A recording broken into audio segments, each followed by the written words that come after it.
دا خلک دلته په ننګرهار کې د افغاني سرې میاشتې د نړیوالې ورځې په مناسبت راټول شوي چې د مې 8 او سور میاشتې له 18 نیټې سره سمون خوري. په یاد راټولیدنه کې د ننګرهار سرې میاشتې رئیس په خپلو خبرو کې وویل په 1403 کال کې په مختلفو برخو کې اړمنو خلکو سره په بیلابیلو برخو کې د 120 میلیونه افغانۍ مرسته کړې ده.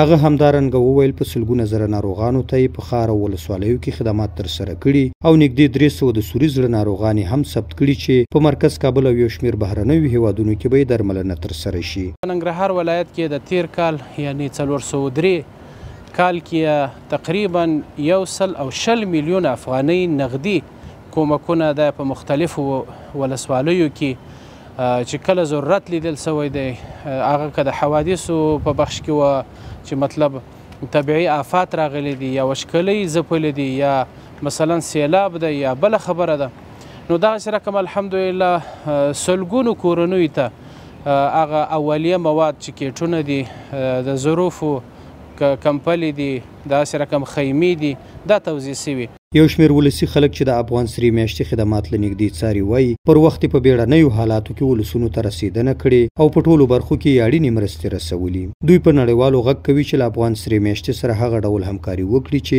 اړتیا ورته لیدل کیږي او بشري مرستې دې نه سیاسي کوي. په دغه 1403 کال کې په همدې ننګرهار کې بیزیک مالاتي کې او را په ځینې اکثره ولسوالیو کې سیلابونه راغله.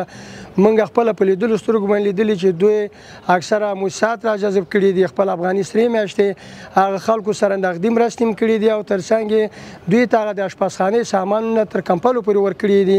غوښتنه مې همدا ده چې بهرانیان نه ده چې د دولتونو سره کومک کوي، باید د خلکو سره کومک وکړي. موږ هم د ملل متحد غړي یو، موږ سره چې په نور اندازونو کې عمل نه کوي، موږ سره د خلکو د انسانیت پر چوکاټ کې عمل وکړي.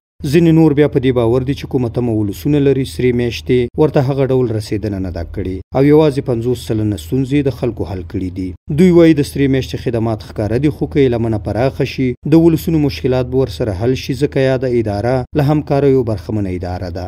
خدمات شوی دی مر په هغه اندازه چې مونږ غواړو هغه اندازه نه ده شوی. تقریبا 50% خدمات شوی، 100% نه شوی. مونږ غواړو چې 100% خدمات ولري چې دوی ورسره امکانات شته، بودیجه شته، هر څه ورسره شته. ټول نړیوال دولتونه دوی سره کومک کوي چې کومک نو دا کافي نه ده. موږ ته زه د سرې میاشتې نه دغه غوښتنه کوم چې زر د مریض خپل ځای ته ورسوي، یا شفاخانې ته یا خارج ته یا بل ځای ته. افغان سره میاشت له تیرو شپږو لسیزو را په دې خوا په افغانستان کې په اقتصادي، بشري، بیړني وضعیت او روغتیا برخو کې فعالیتونه کوي او تر ډیره بودیجه له داخلي او بهرنیو همکارانو پر مټ برابروي چې په دې وروستیو کې د ګڼ بهرني ادرسونه چې وړاندې بشري مرستې کولې پر شا شوي دي. سحر ګل احساس، امید راډیو، ننګرهار.